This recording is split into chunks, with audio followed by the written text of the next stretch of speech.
morning, all of you. So I think we are back from after a bit of a short gap, right? So still there are so many organizations are there, international organizations to discuss. Of course, sky is the limit. We can discuss many things, but we'll try to identify some more important organizations which are of some contemporary relevance or which the examiner may be looking for, right? Such areas. Then we'll move into the Indian diaspora, right? Did we discuss BRICS? No, that's very important one. Probably we missed it, right? Okay.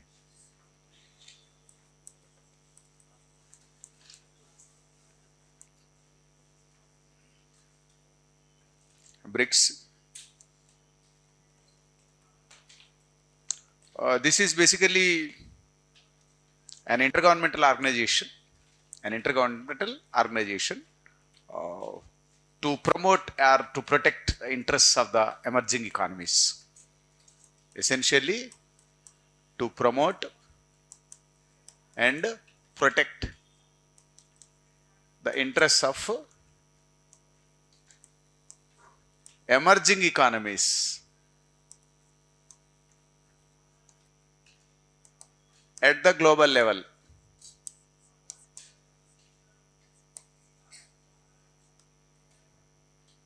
So that itself gives you an idea about the significance or importance of these organizations. Many of the other organizations we have discussed so far, they are all to protect their interests within them, some coordination. But this is to protect their interests against somebody else. Right? Particularly the emerging economies' interests. What do you mean by emerging economies' interest? For protecting them, an organization is formed means? That means at the moment, the interests of the emerging economies are not being protected. They are at the mercy of someone else. They are being victimized. That's it. They are being victimized. So in order to give them a fair share at the global level, in economic, social, cultural, political, security and all spheres, a separate organization is formed, that is BRICS. And at the moment, we have around 10 members are there. Original founding members, the BRICS itself says B stands for Brazil. Right? Then R stands for Russia. I stands for India.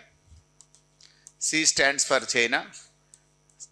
S stands for South Africa. These are the original founding members. The 5 members are there. And later on it was expanded. And 5 more members were added. So we have things like, say, for example, we have Egypt,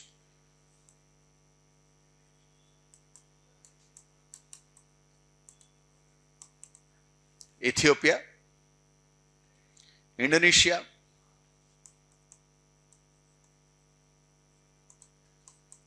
Iran, UAE. So among these, as you can see, these 2 are from Middle East. This is from Southeast Asia. And these 2 are from Africa. These are the new members. And here also you can see the original founding members also. So Asia and China, essentially from Asia. And South Africa from Africa. And Brazil from South America.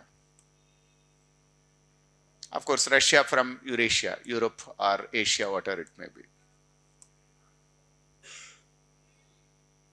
So your representation literally from Europe, Asia, Africa, Latin America. So we have 10 members now. And look at this membership also, how crucial it is.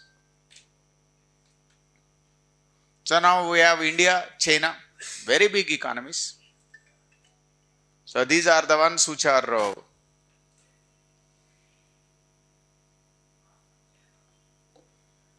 so number 1, these are most populous nations and very big economies. And these are what you call it as aspiring global powers.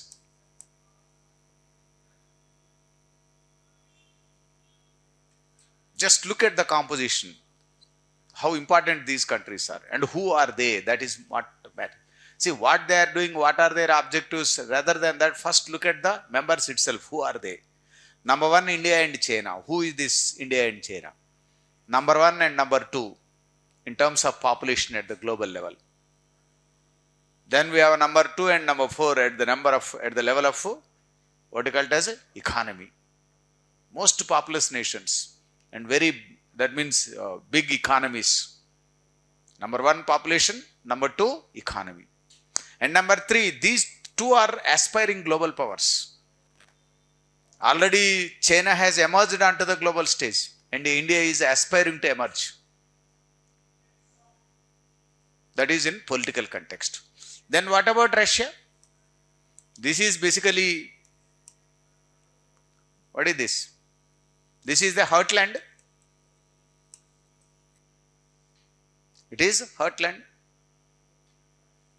An important superpower prior to the Cold War and trying to come back to the global political stage now. So it has its geopolitical significance, Russia, and an established major nuclear power. So number one, Russia's importance is, it is heartland power.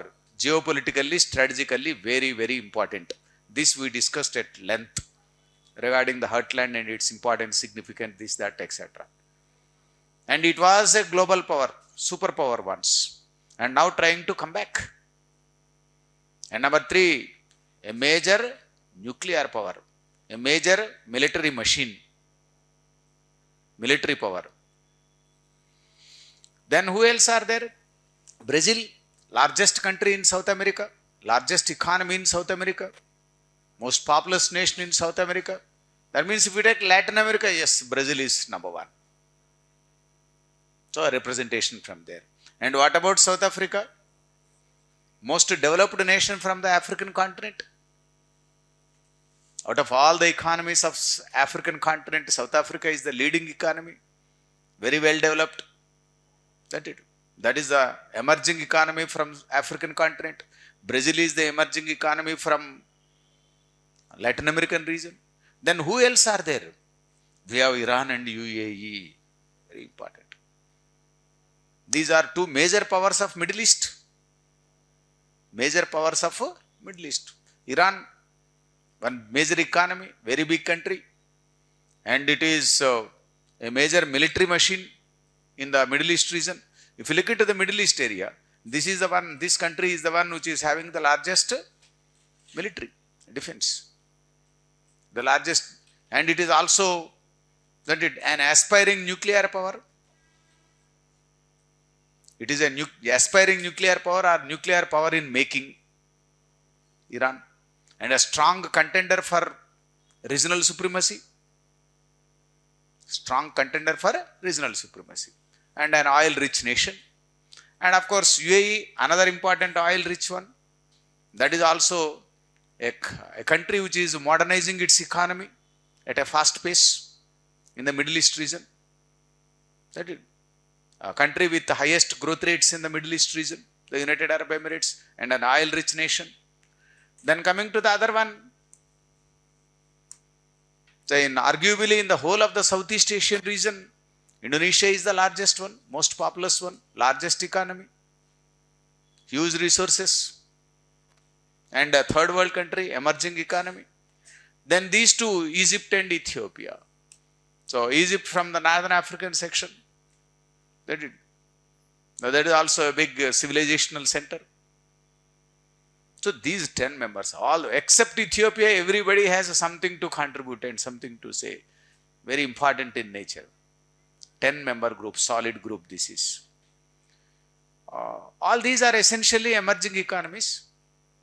And the membership of BRICS is open to all UA members of the United Nations. If you are a member of United Nations, you can become a member of BRICS, but provided that you are an emerging economy. Right? Then there are 11 partners are there.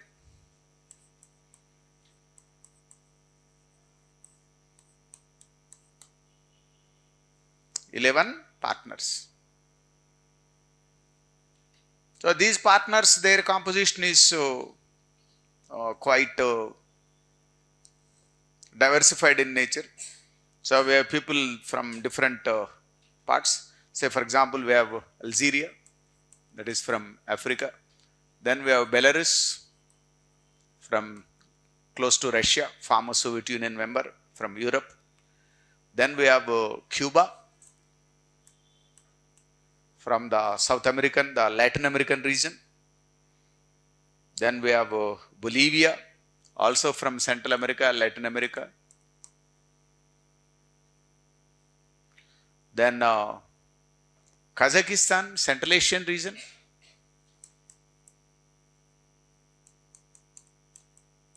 Kazakhstan, from Central Asia. Then Malaysia, Thailand. These are from Southeast Asia.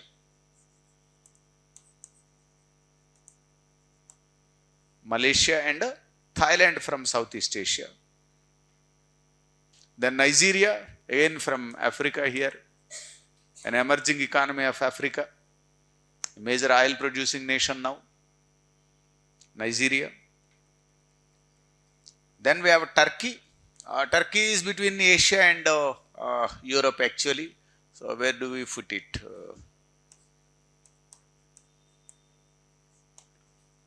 Turkey. Then Uganda. Uganda from East Africa. Then Uzbekistan from Central Asia.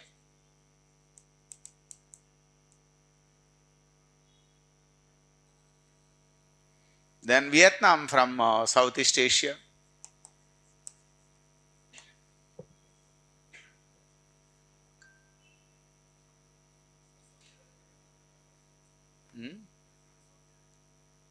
Became a member. 11, 10 or 11 now. We will find out. Saudi. Just we'll check.